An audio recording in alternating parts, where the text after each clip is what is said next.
자, 안녕하십니까. 네. 벌써 이제 우리가 후반전을 달리고 있죠.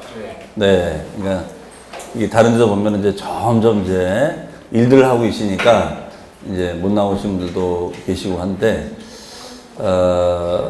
벌써 이제 우리가 이제 그 후반전을 하고 있는데, 정말 그동안 많은 강의를 들으셨죠? 네. 이것만 잘 소화하면은 못할 중계가 없지 않을까요?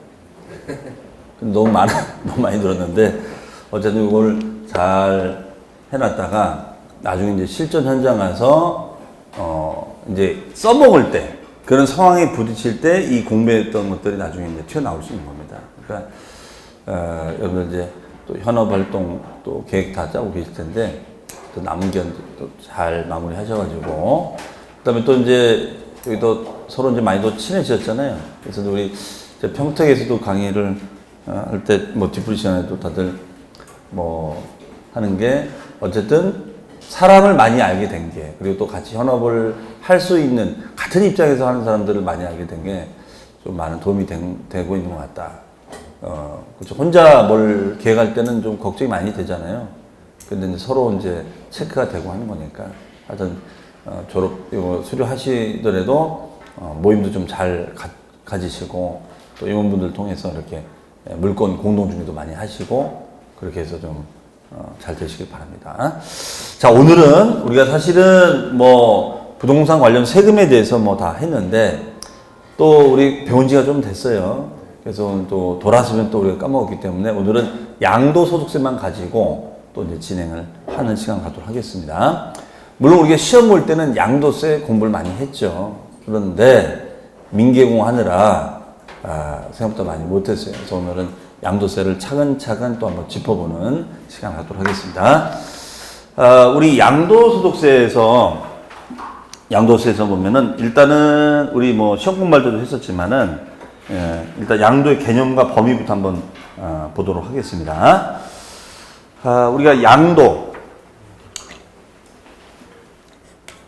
우리가 시험 공부할 때도 양도세는 양도로 보느냐 보지 않느냐, 양도의 과세 대상이 되느냐 안 되느냐, 그렇죠? 일단 요거가 이제 일단 기본적인 얘기였어요. 그 다음에 대상이 된다면 이제 계산을 해봐야죠. 그럼 계산을 어떻게 하면 이게 이제 결론이잖아요, 그렇죠? 자, 그러면은 여러분들 우리 공부하실 때 양도세 대상 다 했었는데 여기서 이제 우리가 실무적으로 좀 주의할 게 일단 토지 건물은 대상이 되는 거 맞죠? 네. 다만 토지 건물이 미등기 전매가 돼도 양도세 계산이 되나요, 안 되나요? 되죠? 토지 건물은 미등기 전매도 이거는 내야 되죠? 그럼 만약에 요거 우리가 미등기 양도가 되면은 양도세 계산을 어떻게 했었습니까? 얘는 양도 차익에다가 몇 프로였죠? 70%. 네, 무조건 70%였었죠. 얘는 공제 적용이 됩니까? 안 됩니까? 안 됐었죠. 공제 하나도 못 받는 거죠. 기본 공제도 못 받고 장득 공제도 못 받았었죠. 그럼 시세 차익이 1억이면 70%면 7천만 원 되는 거잖아요. 그렇죠? 자, 그다음에 우리가 이따 뭐 오후에 배우는 게 이제 그 분양권 배우신다고 하는데 요거 있죠. 분양권이 여기 들어가죠. 취득할수 권리. 여기 들어가죠. 여기에 우리가 이제 분양권 들어갑니다. 분양권. 그다음에 분양권하고 비슷한 개념이 뭐죠? 입주권. 그렇죠? 입주권. 그러면 분양권하고 입주권은 취득할 수 있는 권리는 맞는데 개념적인 차이가 있는 거 아시죠? 네. 자, 분양권은 동호수가 지정이 된 거 안 된 거? 된 거. 지정이 된 거. 입주권은? 안 된 거. 재개발, 재건축에 입주 자격만 있는 거지 지정이 된 건 아니었잖아요. 네. 맞아요? 네. 자, 그러니까 공법상 차이점은 얘는 동호수가 지정이 된 거고 얘는 지정이 안 된 거예요. 그런데 세법상은 차이가 커요, 이게. 일단 분양권은 얘는 말 그대로 권리입니다, 권리예요. 그런데 우리가 조합원의 입주권은 이제 조합원은 원조합원을 말한다. 원조합원 아시죠? 네, 원래 조합원. 원조합원 입주권은 이거를 뭘 본다? 주택으로 간주합니다. 즉 주택수로 잡히는 거죠. 이해되시겠죠? 그러면 분양권을 전매해요. 분양권을 전매하면은 양도세 신고해야 돼, 안 돼요? 해야 되죠. 양도세 내죠? 과세죠? 그러면 조합원 입주권을 전매하면 과세입니까? 비과세입니까? 그때 달라요? 자, 얘는 뭘로 간주가 된다고요? 주택으로 간주가 된다 배웠잖아, 우리가. 그러면 얘는 만약에 내가 입주권만 있다. 입주권만 있으면은 얘는 비과세가 가능하지. 엄청난 차이가 있는 거예요. 분양권 전매는 절대 비과세 안 됩니다. 근데 입주권 전매는 비과세가 가능한 거예요. 대신 이분이 이거 하나만 있었을 때. 그러면 노후 빌라를 20년 동안 갖고 있다가 조합원 자격을 얻어서 조합원으로 하다가 자 추진위해서 쭉 가다가 요 입주권은 우리가 공법상 입주권은 사업시행인가 시험에 나옵니까? 관리처분 때 나옵니까? 네? 사업시행인가요? 관리처분이에요? 사업시행. 얘는 관리처분이죠. 네. 날라갔네요. 날라갔어. 어디로 갔나? 관리처분. 얘는 관리처분이죠. 관리처분. 그렇죠? 여러분들 공법 시간에 도정법에서 배웠잖아요. 도정법. 관리처분인가 떨어지면. 이때 나오는 거죠. 그런데 만약에 이분이 주택이 있고 또 입주권이 있다. 그럼 이분 지금 몇 채가 돼요? 2채가 돼요. 2채. 그럼 이거는 비과세 안 되는 거지. 이해되시겠죠? 자, 그래서 이게 입주권 상태냐 분양권 상태냐가 되게 중요해요. 그러면 분양권, 자 오늘 오후에 배울 게 분양권이니까 분양권 얘기 들어가죠. 뭐. 분양권을 전매했어요. 분양권 전매했어요. 그러면 우리 양도소득세는 이 계산 구조를 머릿속에 외워놓으셔야 돼요. 네. 그러면 요거 일단 양도세는 양도 차익부터 먼저 구해야 되죠. 양도 차익. 그럼 양에서 얘는 마이너스 뭘 뺐었죠? 필요경비를 뺐나요? 아니요. 장기 보유 특공제. 필요경비 여기서 구했던 거죠. 그러면 얘는 장기 보유 특별공제를 뺐어요. 장기 보유 특공제. 그렇죠? 그럼 이걸 빼고 나면은 이게 뭐가 나와요? 양도소득금액. 양도소득금액. 그 양도소득금액에서 마이너스 또 뭐 뺐죠? 기본공제. 얼마? 250. 그렇죠. 250만 원을 빼면은 이게 과표. 그리고 세율은 우리가 곱하기 50%, 곱하기 40%, 곱하기 6에서 42%. 이거였었어요. 우리 공부할 때. 다만 이제 요 누진세를 했을 때 할증이 분리하면 그 차이죠. 자, 그래서 요 순서는 외워놓으셔야 돼. 네, 그래서 이거 제가 우리 강의할 때 이렇게 외우거든요. 양에서 장기를 빼요. 네? 양에서 장기를 빼면 뭐 나오죠? 소곱창이 나와요. 소곱창. 소곱창. 그럼 소곱창 먹을 때 간, 천엽, 기본 안주랑 같이 먹는 거야. 네. 간, 천엽, 기본 안주. 외울 수 있겠어요? 네. 네. 양에서 장기를 빼요. 그럼 소곱창이 나와요. 그러면 간, 천엽, 기본 안주 나와요. 그럼 과표. 그렇죠? 일단 딱 머릿속에 이걸 외워놓으셔야 돼요. 그리고 이제 이거 계산 들어가는 거예요. 그렇죠? 자, 그러면 우리 분양권 전매입니다. 분양권 전매는 차익이 곧 뭐예요? P죠, P. 프리미엄이 쟤는 분양권은 프리미엄이 차익이잖아요. 맞죠? 프리미엄이. 그럼 프리미엄이 차익이 되면 자, 얘는 장특공제 받으려면 우리 공부할 때 이거 몇 년 보유가 돼야 돼요, 이거? 3년. 김멍울이 머리 몇 년? 3년. 얘는 우리가 공제 요건이 있잖아요. 얘는 3년 등기 전매가 돼야 되고 and 3년 이상 거주입니까? 보유입니까? 이거? 보유. 거주입니까? 보유입니까? 보유였죠. 보유. 그럼 보유니까 등기부상으로만 차여주면 되는 거예요. 그렇죠? 그럼 3년 이상 보유했는지 안 했는지는 우리가 취득 날짜 확인하면 되고 그 다음에 양도 날짜 확인하면 되는 거예요. 이해되세요? 그러면 이때 만약에 내가 이거를 매수해서 매도로 샀다. 그러면 취득 날짜가 등기일이었어요. 이거는 잔금 날짜였어요. 잔금이에요. 이것도 잔금이에요. 이게 3년인지를 따져봐야 되는 거죠. 이해되세요? 네. 그러니까 계약성 잔금 날짜가 되게 중요한 거예요. 그리고 얘는 특별공제이기 때문에 다 되는 것이 아니라 토지, 건물, 자, 중요한 건데요. 분양권이 아니라 입주권입니다. 분양권은 이게 안 돼요. 입주권은 이 공제가 돼요. 그럼 도정법상의 요 원조합원의 입주권을 3년 이상 가지고 있으면은 이건 된다. 되겠죠, 3년 이상이. 원조합원이니까. 그렇죠?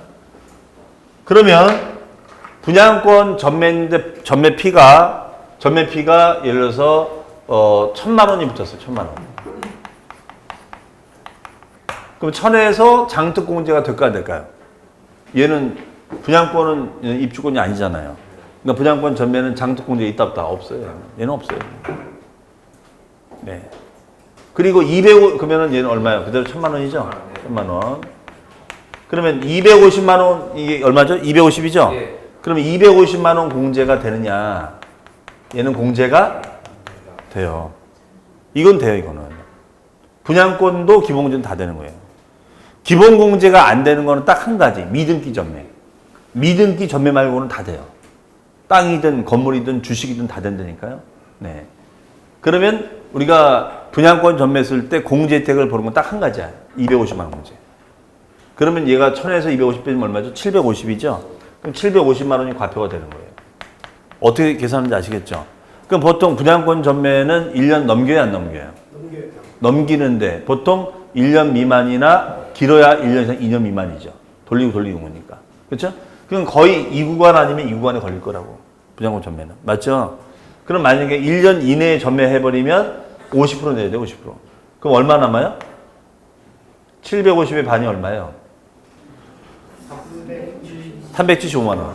375만 원 되는 거죠. 그렇죠? 40%가 되면 어떻게 돼요? 4, 5, 20, 4, 7, 28. 네? 300인가 300? 305만 원. 300만 원. 그렇죠. 300만 원. 그렇죠. 그렇죠. 그래도 남잖아요. 어? 이게 율이 높긴 높지만 내가 피 1,000만 원에서 이거니까. 그렇죠? 자, 그러니까 거의 분양권 전매는 이렇게 계산하는 거예요. 이렇게. 그래서 이거가 됐는데 단 개정된 게 있었죠. 단 이 지역이 조정 대상 지역이 되면 어떻게 돼요? 이런 거 안 따지고 무조건 몇 프로? 50%. 그럼 이게 사실은 큰 영향이 있느냐? 제가 볼 때는 영향이 크진 않아요. 왜냐면 어차피 얘는 뭐죠? 조정 지역이 아니었어도 1년 미만일 때는 50%예요. 1년 이상 2년 미만 40%고. 근데 얘는 보유를 안 따지고 50%니까 큰 차이는 없는 거예요, 사실. 근데 만약에 2년 넘었을 때는 차이가 크죠. 이해되시겠죠? 그래서 조정정에 전매 거래했을 때는 분양권 전매를 규제하겠다 이거예요. 그러면 이게 논점 뭐냐면 그러면 세금은요 막말로 내면 돼요. 그럼 분양권 전매에서 제일 실무적으로 무서운 얘기가 뭡니까? 전매 금지죠. 전매 금지. 아니 전매가 돼야지 뭐 세금 낼 거 아닙니까? 오히려 전매 금지가 더 문제인 거지. 전매가 가능하면은 세금 내면 되지 뭘. 그러니까 여러분들이 손님한테 설득할 때도 그걸 잘 강조하셔야 돼요. 손님, 이게 전매 금지가 되면요, 이건 좀 세금이 문제가 아닙니다. 그렇죠? 그러면 이거 몇 년에 못 파는 거잖아요. 그럼 중도금 다 내야 돼요. 난리 나는 거죠. 그래서 한 번은 옛날에 중개사 공부하는 분 중에 왜 공부를 하냐니까 이분이 분양권 전매로 돈을 좀 벌었어요. 그러니까 야, 이 돈 벌기 쉬운 거구나. 그러니까 어떻게 해야 돼요? 자기 구자만 넣었을까? 이 사람 가족 다 가져 넣어가지고 분양권 산 거지. 그랬더니 전매금리 딱 걸려버린 거야. 그럼 어떻게 돼요? 중도금 자금 다 내놔야죠. 그래서 도대체 이런 걸 어디서 가르쳐 주느냐. 그랬더니 누가 중개사 학원 가면 2달이면 다 배운다 그래가지고 공부해보니. 그 2달에 와서 공부해보니 아닌 거야. 그래서 이분이 공인중개사학원을 다녔거든요. 그래서 이 전매 제한 때문에 집에서 쫓겨나게 생겼다는 거예요, 아주. 그래서 이 분양권은 전매 금지가 문제예요, 전매 금지가. 전매만 가능해도 세금은 내면 되거든요. 자, 그래서 이런 투기 지역은 그래서 우리가 분양권 단속을 할 때 이제 이런 걸 다 체크하거든요. 이걸 제대로 냈냐 안 냈냐. 그러니까 특히 이제 여러분이 하고자 하는 지역이 이슈 지역일 때는 이 분양권 양도세 같은 것도 다 들여다보기 때문에 좀 주의를 요합니다. 아셨죠? 네. 자, 그 다음에 여기서 또 이제 한 가지 또 우리가 실무적으로 또 볼 게 이거죠. 이거. 우리 공부할 때도 강조했는데 이거 있죠? 사업용 고정자산과 함께 양도하는 뭐죠? 영업권. 영업권 아시죠? 영업권. 그러면 이 영업권은 우리가 상가 중개할 때 하는 거죠. 상가 중개할 때. 그렇죠? 그럼 영업권하고 똑같은 게 뭐죠? 권리금. 권리금이죠. 권리금. 그럼 예를 들어서 이런 거죠. 내가 분양상가가 있어요. 분양상가. 분양상가가 있고 분양상가에서 내가 음식점을 하고 있었어요. 잘 돼. 그럼 당연히 여기에 권리금이 붙겠죠. 맞죠? 그러다가 이 분양상가를 매도를 칩니다. 그러면 이때는 매도 금액에는 어떤 게 들어가냐? 세법상 권리금도 들어가야 된다 이거예요. 그래서 여러분들 권리금 중개할 때 뭐 관련해서 배우셨잖아요. 그렇죠? 그럼 보통 권리금 신고합니까? 안 합니까? 안 하죠. 안 하죠. 그럼 여기 권리금은 양도세 신고 대상에 들어가 있어요? 안 들어가 있어요? 들어가 있어요. 들어가 있죠. 그런데 보통은 안 해요. 그렇죠? 그러면 탈세예요? 절세예요? 탈세. 내가 하면 절세고 남이 하면 탈세죠? 네. 자, 근데 하도록 돼 있잖아요. 그러면 결론적으로 이건 뭐냐면 권리금을 국가가 알겠어? 그리고 이제 안 하는 거지. 그렇죠? 근데 이거를 지금은 체크가 안 되는데 감정평가 쪽에서 이거를 지금 평가를 지금 준비를 하고 있어요. 그렇게 되면 영업권 자료도 신고 누락하기 쉽지가 않아요. 그 권리평가 자료를 국세청이 다 공유해버리면. 이해하시겠죠? 네. 근데 우리가 세법적으로는 신고하도록 돼 있어요, 이게. 그러니까 여기서 이제 우리가 문제가 일어나는 거죠, 사실은. 하도록 돼 있잖아요. 그렇죠? 네. 그러면 이거는 상가 부동산하고 권리금을 같이 팔면은 다 신고 들어가야 되는데, 그러면 분양받은 상가는 매도를 안 치고 가게만 넘길 수도 있죠. 가게만 넘겨요. 쉽게 해서 가게만 넘기는 가게만 양도하는 거야. 그럼 여기서 시설 권리금 받아야 안 받아요? 받죠? 그러면 이거는 우리가 영업권인 권리금을 단독으로 양도하게 되는 거예요. 단독으로. 그럼 단독으로 가게를 양도하면 이거 신고해야 되나 해야 돼요? 안 해도 돼요? 이것도 신고하도록 돼 있어요. 네. 그러면 이때 내야 되는 세금은 뭘로 분류가 되면 기타 소득으로 분류가 돼요. 기타 소득 기억나세요? 기타 소득. 우리 소득세 배우실 때 소득세 유형에는 이런 게 있었죠. 이자 소득, 배당 소득, 사업 소득, 근로 소득, 연금 소득, 기타 소득. 여기 들어가요, 여기. 그럼 만약에 이 고객이 이거 말고 다른 사업 소득이 있다면 얘하고 얘는 합산해서 신고 들어가야 돼요. 그럼 만약에 예를 들어서 요거를 갖다가 신고 안 했다. 그러면 이건 누락이야. 신고하는 건 누락으로 보는 거예요. 그러니까 이건 권리금 중개는 누락 신고들이 많다라고 봐야겠죠, 사실은. 그렇죠? 그러니까 이거는 리스크가 있는 신고예요, 사실은. 그건 여러분들 주지를 시키셔야 되는 거예요. 그렇죠? 그럴 수 있다. 아셨죠? 네. 그러면 여러분한테 물어보겠죠. 이게 그러면 걸릴까요? 안 걸릴까요? 그걸 어떻게 알아? 돗자리 깔지 그러면. 그런데 양도세법상으로는 이거를 신고를 하도록 돼 있단 말이에요. 아시겠죠? 그래서 이 권리관계 특약이나 이런 것들은 뭐 배우셨겠지만 잘 쓰셔야 됩니다. 이거는. 네. 무조건 누락이 능사가 아니라는 거예요. 아셨죠? 무슨 말인지. 자, 그러면 만약에 신고한다면은 권리금도 매도가에 산입을 해야 된다는 거야. 이게. 그럼 매도 가격이 올라가면 차익이 올라가겠죠, 그만큼. 그렇죠? 자, 이렇게 되어 있습니다. 자, 그 다음에 이제 주식이 그냥 건너뛰겠어요. 이거는 뭐 우리 현장에서 일어나지 않는 거니까. 자, 그 다음에 양도의 개념. 이 양도의 개념에서는 우리 시험 공부할 때 양도로 보느냐 안 보느냐 이렇게 공부를 했었는데, 양도냐 아니냐에 판정할 때 제일 중요한 거는 이거예요, 이거. 등기 등록 안 따지고 유상으로 이전이 됐느냐. 이때 유상이라는 것은 대가입니다, 대가. 그럼 대가라는 것은 내가 소유권 넘겨주고 우리가 금전으로 받아도 대가가 되고 부동산으로 받아도 대가가 되는 거고 주식으로 받아도 대가가 되는 거예요. 이게.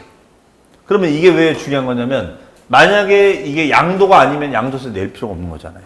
이해되시겠죠? 자, 그럼 이 중에서 몇 가지 한번 검토해 보면 이거예요, 이거. 교환거래. 이거는 교환중개할 때는 여러분들 알아두셔야 돼요. 교환중개. 교환중개 아시죠? 강남은 교환중개들 좀 하거든요. 그럼 이 교환중개는 언제 하냐면 지금 같은 때. 네? 지금같이 이제 부동산 거래 잘 안 될 때는 서로 돈이 없는 거예요. 그러니까 교환중개 해버리는 거야. 나는 아파트가 나는 주택이 많으니까 다주택자야. 골치 아파 죽겠어. 근데 이 사람은 상가는 있는데 집이 없어. 그러면 주택을 넘겨주고 상가를 넘겨버리면 이 사람은 주택수가 줄니까 중과를 피할 수가 있고, 이 사람은 어차피 주택 없었으니까 실수 목적으로 가질 수 있잖아요. 그래서 서로 이 중개가 일어나요. 그래서 우리가 보통 불경기 때는 교환 중개가 많이 일어납니다. 이해하시겠죠? 그럼 교환 중개일 때는 양도세를 뭐라고 됐어요? 쌍방 모두 신고 들어가야 돼요. 그러면 예를 들어서 만약에 이런 거죠. 만약에 주택을 그다음에 상가를 있으면 서로 이제 교환하는 거지. 그렇죠? 그럼 교환 가격을 협의를 어떻게 할 것인가? 그다음에 원래 샀던 취득가격이 있겠죠? 원래 샀던 취득가격이 있겠죠? 맞죠? 그럼 이 차익만큼 신고를 해야 돼. 차익만큼. 그럼 매도인 값도 신고 들어가고 매수인 을도 신고 들어가야 돼요. 왜? 왜 둘 다 얘는 신고해야 되느냐? 얘는 맞죠? 우리가 양도라는 것은 내가 소유권을 사실상 이전해주고 뭘 받아야 돼요? 대가를 받아야 돼요. 그러면 이분은 주택을 넘겨주고 대가를 뭘 받는 거죠? 상가. 맞죠? 그 다음에 이분은 상가를 넘겨주고 주택으로 받는 거잖아요. 맞죠? 그냥 쌍방 모두 양도로 그런 거지. 그래서 이거는 신고가 둘 다 들어가는 거예요. 그럼 이거를 여러분들이 이 정도만 얘기해 주시면 되지, 이거를 여러분들이 제가 요즘 배웠는데 제가 신고해 드릴게요. 큰일 납니다. 이거 가격 평가 어떻게 하실 건데. 그렇죠? 그러니까 이거는 두 분 다 신고 대상자가 됩니다. 까지만 말씀하시고 이건 의뢰를 하십시오. 이렇게 하셔야 돼요. 그래서 관련서를 다 가지고 따져봐야 됩니다. 이해되시겠죠? 네. 자, 그 다음에가 현물 출자 거래가 있어요. 이거는 부동산 개발 중개할 때 써먹는 거예요. 개발 중개. 현물 출자 민법 시간에 배우셨죠? 네. 이걸 여러분들 개론 시간에는 이거 뭐라고 배우셨냐면 이걸 지주공동사업이라고 배우셨어요. 지주공동사업. 들어보셨어요? 지주공동사업. 야, 이거 오랜만에 또 들어보네. 그렇죠? 그러면 자, 이거죠. 여러분이 그냥 그러니까 뭐 우리 김용 교수님도 그렇지만은 여러분들도 중개를 하시겠지만 이제 앞으로는 투자형 중개사가 되셔야 돼요. 투자형 중개사. 여러분 자신도 투자하시고 중개도 해야지 더 잘 될 수가 있어요. 왜? 내가 투자해보지 않았는데 어떻게 남의 물건을 갖다 중개하면서 이거를 자연스럽게 얘기하냐 이거죠. 그렇죠? 크게는 안 해봐도. 우리 재개발재건축 정기호 교수님이 여기서 강의하셨나요? 네. 네. 얼마 전에 해운대 가서 만났지만은 그분도 한번 지론인 거예요. 내가 재개발 재건축에 투자를 안 해봤는데 어떻게 재건축 재개발 강의를 하느냐. 그렇죠? 그러니까 뭐 진짜 투자를 못 해보더라도 여러분이 거꾸로 상담 가서 받아보시면 필요는 있지. 그래야지 내가 이 재건축 재개발에서 중개할 때는 나는 저렇게 하면 안 되겠다. 그렇죠? 그러면 이분은 지주갑이에요. 지주갑이에요. 지주갑. 자, 근데 여기는 개발사예요. 그러면 이 사람하고 이제 매매 거래를 하면 제일 좋은데 이 지주는 뭔가 이 땅을 좀 비싸게 팔아먹고 싶어요. 그럼 여러분이 이제 개발 중개를 하는 겁니다. 근데 이 개발사는 돈이 없어. 시행사는. 이 사람은 이 땅을 이게 비사업용 토지야. 그럼 비사업용 토지가 사업용 토지로 바꾸면은 절세 효과가 있겠죠. 왜냐면 비사업용 토지로 매도하면은 우리 배웠잖아요. 양도세가 몇 프로 할증? 10% 할증. 기억나세요? 네. 그럼 6에서 42%에다가 얘는 10% 할증 되면은 몇 프로 되는 거예요? 16에서 52%가 되는 거잖아요. 52%. 이해되시죠? 그러니까 이거를 만약에 사업용 토지로 바꿔버리면 몇 프로 돼요? 6에서 42%가 되고, 두 번째는 뭐냐면 사업용 토지가 되는 거니까 수익률이 좋아질 거 아닙니까? 그렇죠? 그러면 우리가 이 사업용 토지로 바꾸는 방법 두 가지가 있다 말씀드렸죠. 첫 번째, 어떤 거? 건축하면 되죠, 건축. 맞잖아요. 그러면 여러분들 건축, 건물 분양 중개 들어가는 거죠, 이제. 아니면 건축 안 하고 캠핑장이나 주차 부지로 개발하는 거죠. 그렇죠? 그럼 건축을 하지 않고. 이제 이런 판단을 여러분들이 이제 해주셔야겠죠, 토지 중개 할 때는. 자. 그래서 이 사람은 이런 니즈가 있고 이 사람은 돈이 없어. 그러면 그때 해볼 수 있는 게 현물 출자 계약이에요. 현물 출자. 지주 공동사업. 그러면 지주랑 같이 공동사업 하자. 이거죠. 그럼 이 말뜻은 뭐죠? 지주는 개발사한테 토지를 현물로 내놓고 현물로 출자를 하는 거예요. 이게 되시겠어요? 그러면 이 개발사는 지주한테 뭘 줄까요? 뭘 주죠? 주식을 주죠. 지분을 주죠. 맞죠? 그러면 요 주식이나 지분을 주면은 이거는 양도로 본다 안 본다? 양도로 본다는 거예요. 이거는. 그러면은 이때 요 지주값은 양도세 내야 됩니다. 그러면 이걸 어떻게 조정할 것인가? 그렇죠?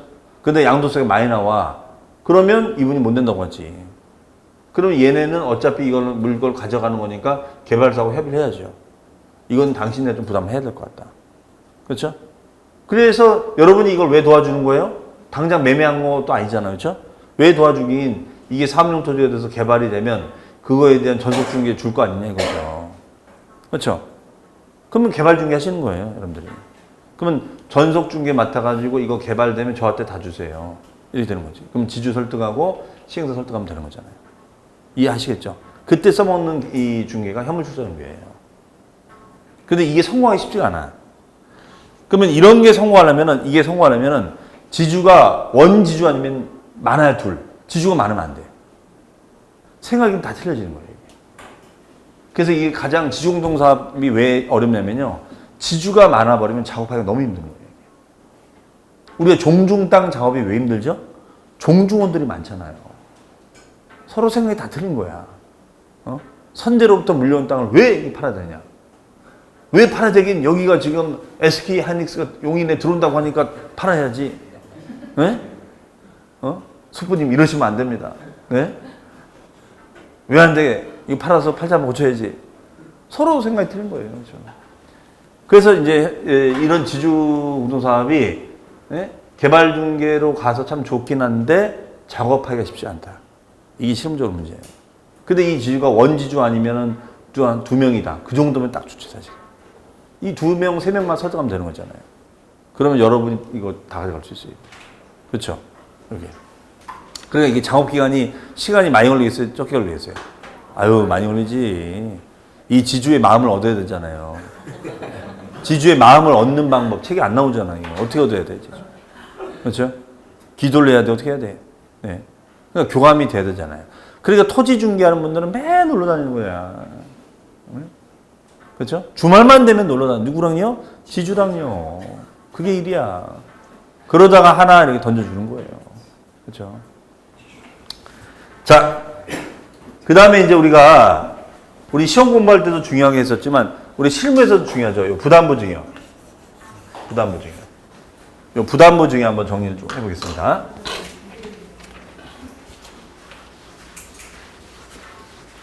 우리가 부담보 증여는 절세 전략으로 많이 써먹는 전략 중에 하나인데 이거를 국세청이 많이 이제 알기 때문에 요즘은 부담보 증여 들어오면 꼼꼼하게 봐요. 자, 그러면 한번 볼까요? 여기가 증여자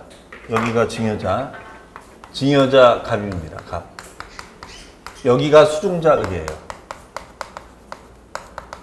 그 다음에 이게 뭐 오피스텔이라고 할게요. 오피스텔. 이게 오피인데 오피가 1억짜리 오피야. 1억 원짜리. 그런데 1억 원을 그대로 주면은 증여세를 다 내야 되잖아요. 자, 그래서 여기에 알다시피 대출 채무를 끼는 거예요. 대출이 3천 껴 있다. 그렇죠? 그러면 여러분들 부담보 증여에 있어서 제일 민법적으로 제일 중요한 게 뭐죠? 부담보 증여 계약서 쓸 때 제일 중요한 게 뭐죠? 이 채무를 인수한다는 의사표시죠. 맞아요? 요게 제일 중요하다고 배우셨잖아요. 맞아요. 이게 인수한다는 의사표시가 꼭 거기에 약정이 들어가 있는다고. 이 말이 없으면 성립이 안 되는 거니까. 그렇죠? 일단 민법적으로 그렇고. 그러면 우리 세법은 이런 형식이 중요한 것이 아니라 실질이 중요하잖아요. 그러면 형식상 증여는 1억이지만 실질적인 증여는 얼마예요? 7천이죠. 7천. 그렇죠? 그러면 요 금액은 우리가 얼마가 된다? 7천이 된다. 이거 7천. 7천이 증여가 되는 거죠. 7천이 증여가 되는 거예요. 그러면 이 경우에는 7천에 대해서는 요 증여는 요거는 어떻게 하느냐? 요거는 자, 이제 수중자 입장만 먼저 생각할게요. 수중자 입장에서는 7천의 증여에 대해서는 우리가 뭐라고 배웠냐면 무상승계라고 배웠어요. 무상승계. 그 다음에 요 인수한 거, 요거는 우리가 유상승계라고 배웠어요. 기억나세요? 네. 그럼 우리 무상승계나 유상승계 하면은 요 무상승계 부분에 대해서는 일단 증여세 내셔야 됩니다. 그리고 두 번째는 취득세 내셔야 돼요. 또 무상과 유상에서는 취득세. 취득세에서는 우리 유무상 취득 다 안 따지고 매긴다고 그랬었잖아요. 그렇죠? 그래서 우리가 무상일 때, 증여일 때는 요 취득세가 3.5%, 그 다음에가 유상일 때는 4%. 이렇게 되는 거죠. 아니면 주택일 때는 1, 2, 3%가 됩니다. 그 다음에 증여세는 우리가 10에서 50% 부담하는 거고. 그래서 수중자가 은근히 낼 게 많아요, 이게. 이해하시겠죠? 그러면 이때 증여 금액은 1억이 아니라 얼마가 돼요? 7천이 되는 거예요. 그러면 요 을이라는 사람이 만약에 아들이었다. 그러면 어떻게 돼요? 증여 금액은 1억이 아니라 7천이 되는 거니까 7천에서 마이너스. 자, 우리 직계존비속관에는 얼마 문제받아요? 5천. 이해되세요? 그러면 7천에 5천을 빼면 2천이 되는 거죠. 그럼 2천이면 2천에 10%를 내셔야 돼요. 그럼 얼마가 돼요? 200. 이게 증여세예요. 그리고 얘는 우리가 7천 나머지에 대해서는 이제 취득세를 다 내셔야 되는 거죠. 그러면 이제 이건 다 끝나요. 근데 왜 이게 중요한 거냐? 그럼 증여자는 세금을 안 내냐? 이 사람도 세금 내야 돼. 이 사람은 요 대출 3천을 여러분 공부하실 때 이것을 대가로 본다고 그랬어요. 왜 이게 대가냐? 대가죠. 수중자가 3천만, 대출 3천을 인수한다는 것은 3천만 원을 줘서 갚았다는 얘기랑 똑같은 거잖아요. 맞습니까? 3천만 원을 줘서 증여자 갚나, 수중자가 대신 갚아주는 똑같은 말이잖아요. 그러면 3천을 대가로 보는 거예요, 대가. 그러면 이분의 양도 금액은 얼마 될까요? 이분의 양도가. 바로 답이 나오는데. 양도 금액은 3천이죠, 3천. 채무를 양도로 본다며요. 그러면 이게 3천이었죠. 자, 그러면 이 오피스텔을 얼마에 만약에 분양을 받았느냐, 이거를 예를 들어서 8천에 분양을 받았다. 근데 1억이 됐을 때 증여를 해준 거예요. 이해하시겠죠? 이 조건으로. 그러면 우리는 지금 양도세 계산하려면 차익이 나와야지 계산이 들어가잖아요. 맞아요. 그러면 이때 취득금액은 얼마 될까? 취득금액은 8천? 그럼 8천이 돼버리면 3천에서 8천 빼면 마이너스가 되는데요? 마이너스가 되면 돌려받아야 돼요. 뭔가 좀 이상해요. 얘는 이런 식으로 계산하시면 안 돼요. 이때 8천은 1억에 대한 8천이거든요. 1억에 대한 8천이지 3천의 8천이 아니에요. 이해되세요? 그러면 이거를 변형을 시켜야 돼.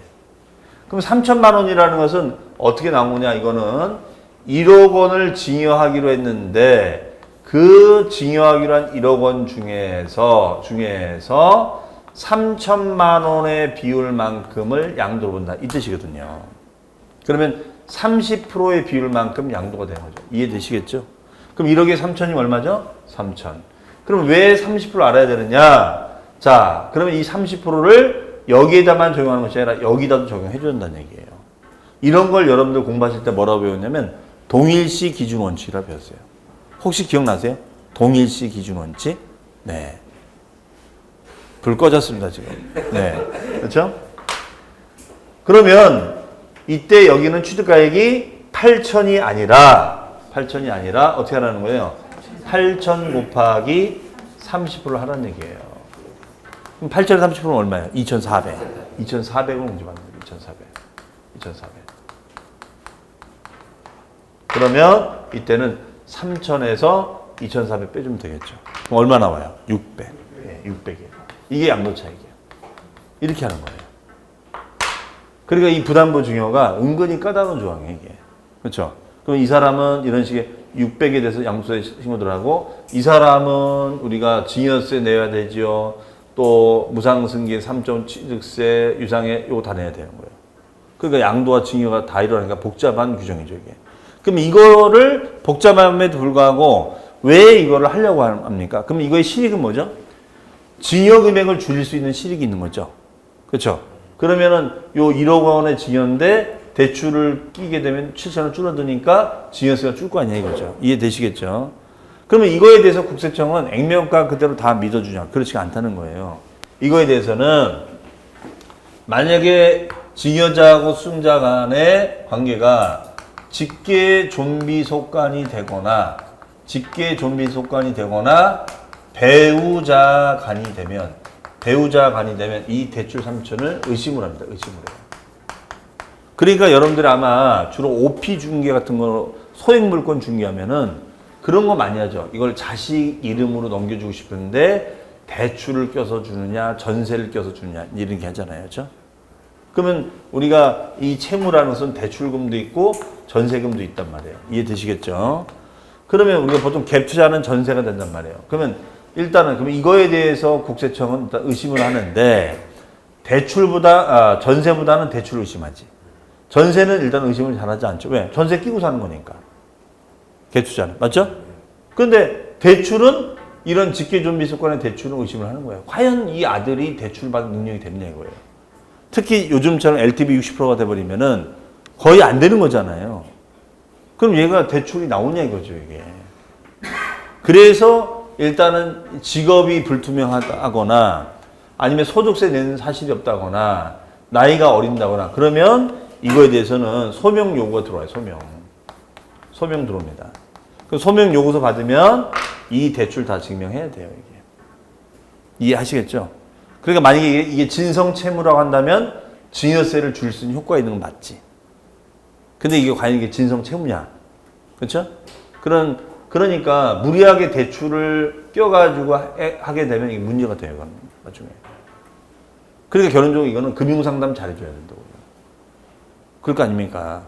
증여세를 줄이려면 이게. 그때 많이 쓰는 게 이제 요거거든요. 그래서 여기 보시면은 뭐라고 됐습니까? 부담부 증여 거래를 했을 때는 증여 채무액에 상당하는 부분이 양도로 보는 거고, 다만 배우자 및 직계존비속 간의 부담부 증여됐을 때는 어떻게 한다? 뭘로 본다고요? 채무를 인수하지 않은 것으로 추정한다. 그러면 채무 인수하지 않고 추정이 돼버리면 뭐예요? 전체가 다 증여세 나올 수 있다는 거죠. 그렇죠? 그 외에는 증여자에게는 양도세 나오고 나머지는 증여세 나온다. 이거죠. 만약에 이걸 인정해 준다면 전체 금액 중에서 채무 부분을 양도로 보고 나머지 차익은 증여로 보고 그다음에 취득세를 낸다. 이런 얘기가 되는 거죠. 하지만 배우자 간이나 직계존비속이 됐을 때는 이 채무를 어떻게 한다? 의심한다. 그럼 모두 증여세가 나올 수 있다는 거죠. 그러니까 소명요구가 들어올 수 있기 때문에 이 수증자가 누군지가 되게 중요한 거예요. 그래서 대출이 잘 일으키지 않는다 그러면 고민을 잘 해봐야 됩니다. 이해하시겠죠? 네. 그러면 만약에 형제자매 간에는 형제지간이나 자매지간에는 부담부 증여 거래가 어떠냐? 그거는 의심을 좀 덜해요. 형제자매 간에는 이 부담부 증여를 어느 정도 다 인정해 줍니다. 하지만 제일 의심 많이 받는 게 요거죠. 직계존비속간. 요거를 제일 인정 많이 받는 거죠. 이해되세요? 무슨 말인지? 네. 자, 그래서 여러분 그 교재 보시면요. 그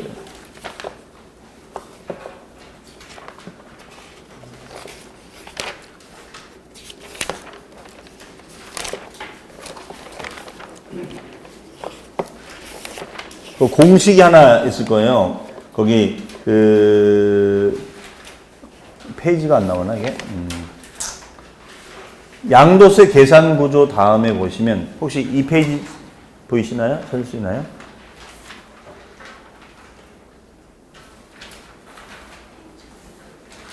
여기 있는 건데 23페이지.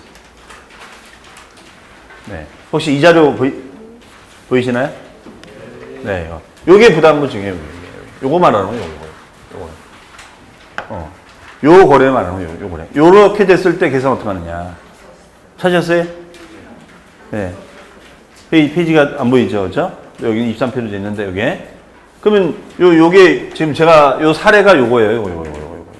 그대로 해볼까요? 자, 오피스텔 1억 원에 증여하기로 했는데, 대출 3천을 끼서 증여금 인수하기로 했다. 그러면은, 양도금액 어떻게 하느냐. 자, 나온 대로, 증여금액이 얼마예요? 1억 원. 그렇죠? 이게 1억 원이에요, 이게. 그 다음에 1억 원분의, 인수채무액이 얼마예요? 3천. 맞죠? 3천. 그러면 동일시 기준의 원칙에 따라서 양도 금액도 이렇게 해줬으면 취득 금액도 이렇게 해달라는 얘기예요. 맞죠? 그럼 아까 취득 금액이 얼마였어요? 8천. 그럼 8천. 그럼 얘도 얘처럼 똑같이 1억 분의 3천 이렇게 해달라는 거예요. 그럼 여기 몇 프로 되죠? 30%. 여기 몇 프로 되죠? 30%. 그러면은 1억에 30%면 얼마가 돼요? 3천. 이해하시겠어요? 자, 8천에 30%면 얼마요? 2,400. 그럼 시각이 2,400. 2,400. 그럼 이거 빼고 나면 얼마 나와요? 차익이 600. 그 다음에 이제 이거 가지고 뭐 장특, 공제, 기본제 해주면 되는 거겠죠. 네, 이렇게 되는 겁니다. 그래서 이 부담부 증여가 좀 난이도가 있는 양도세에 해당이 돼요. 또 체크사항도 많고. 그러니까 이거는 여러분들이 기본적인 설명을 해 주시되, 이런 증여자가 내야 될 세금도 있고, 수중자가 내야 될 세금도 있으니까 이걸 잘 분석을 해 주셔야 돼요. 그렇죠? 근데 이럼에도 불구하고 하는 이유는 제일 좋은 효과가 뭐예요? 증여세를 줄일 수 있다는 효과가 있다는 거죠. 대신 이 대출채무가 진성채무면. 그렇죠? 다만 이제 전세금은 의심을 거의 안 하는데 대출은 의심을 많이 한다는 거죠. 특히 요즘처럼 대출이 안 나는 시점에서. 그렇죠? 그러면 이제 그러겠죠. 그러면은 부녀지간에, 모녀지간에 이거 소비대체 계약서 쓰면 되지 않느냐. 그러면 항상 제가 얘기하지만 국세청은 계약서를 믿지는 않아요. 계약서는 얼마든지 다 쓸 수 있잖아요. 그럼 국세청이 믿는 건 뭘 믿을까요? 국세청은 통장밖에 안 믿어요. 그렇죠?